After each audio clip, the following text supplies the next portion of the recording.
I was just running around looking for activities for my kids, calling my friends, figuring out what's a good place to find a piano class, a soccer class. There wasn't like one place where I could actually find that. And I thought there are many tech companies which are solving this problem in different verticals, like Yelp is doing for restaurants. So I thought this would be great to just do it for after school activities and summer camps. And that's how I came up with the idea.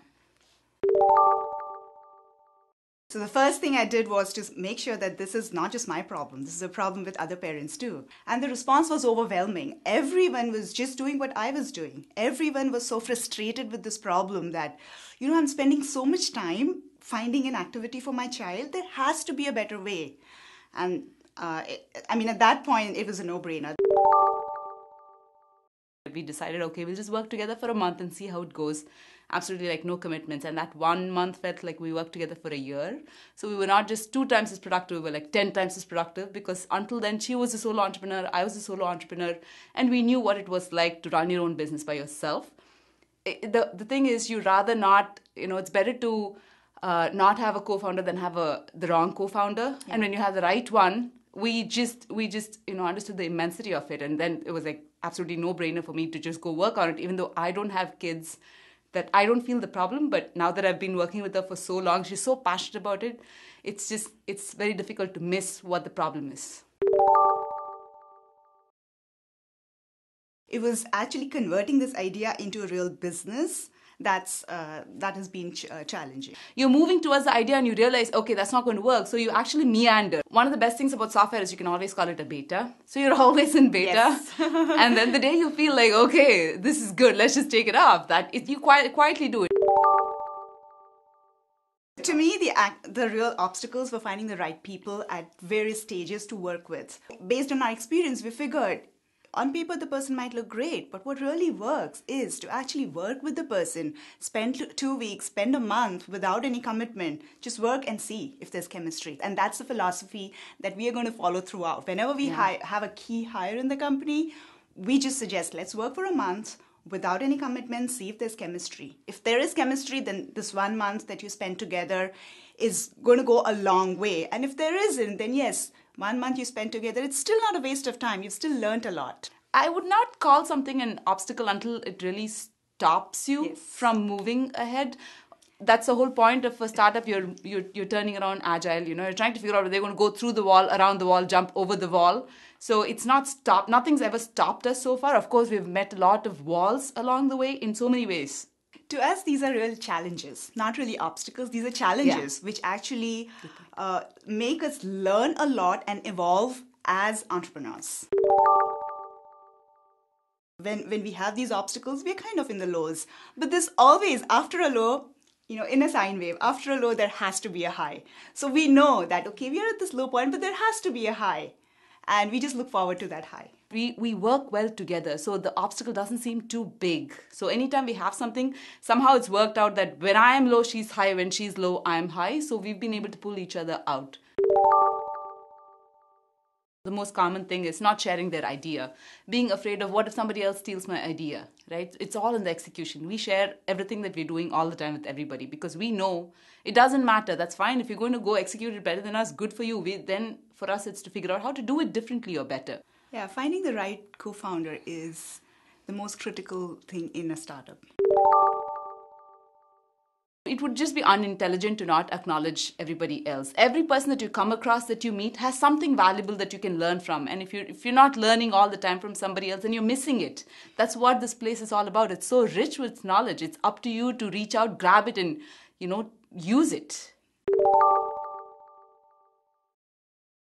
We come from a country of 1 billion people, so you really need to learn how to survive. Mm-hmm. So in a country of 1 billion people, if we were able to get into good engineering colleges and then, let's say, come over to the United States, which means that, we know what it takes, like the hard work and where to hustle and what to do to, go ahead. And that's kind of, I would call it maybe street smartness. If you're walking around in a much more crowded and a less safe place, you know where your wallet is at all times and who's walking around you. And you don't have that if you're walking around in you were always born and raised in a safe street somewhere in, a nice suburb.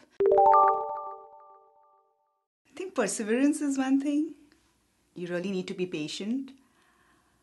You need to be able to look at the big picture, not just get focused into small little details. And I think this is not just to be an entrepreneur, but just to anybody in general. You need to be wise enough to understand at every point of time what is the most important thing for you in your life. It's not about understanding the industry or the valley or whatever it is that you're working on. You need to understand yourself. What is it that you want? Because the drive comes from inside. If you're going to do it for something outside, it never works. Confidence. I think that's really important. You have to be confident about what you're doing.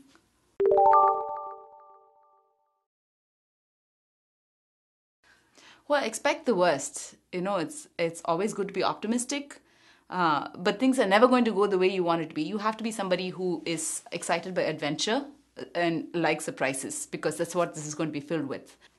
Don't go with the intent that you want to do this because you want to just do like a 9-to-5 thing and you don't want to work for someone else. I just want to work for myself, because ultimately you're not going to be the one controlling the time. It's going to be your company that's going to control your time. So be prepared. Be aware of that. Yeah.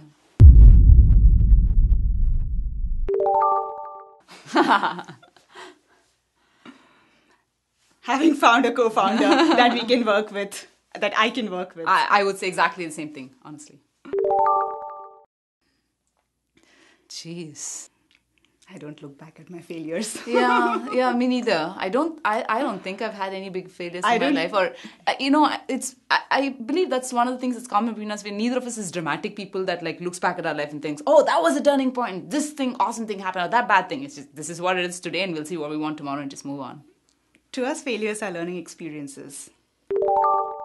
Just go with your passion. Take this as a learning experience, like an MBA degree. It doesn't matter what you do outside, but be honest with yourself.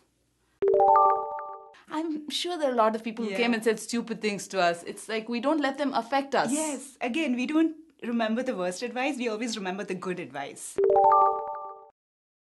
If I get to watch like half an hour of TV or some sitcom, that'll be amazing. But I don't get the time to do that. Cuddle up with my kids and read with them. That's my favorite way. Okay, so we're very superstitious. So we're very close to Castro. We've had meetings at Red Rock. We've had meetings in other places. So we know the meetings we've have at Le Boulanger Cafe works for us. That's our favorite place now. Yes. Seeing those little successes every day, it really makes me happy that finally my dream about solving this problem, I can see some light at the end of the tunnel.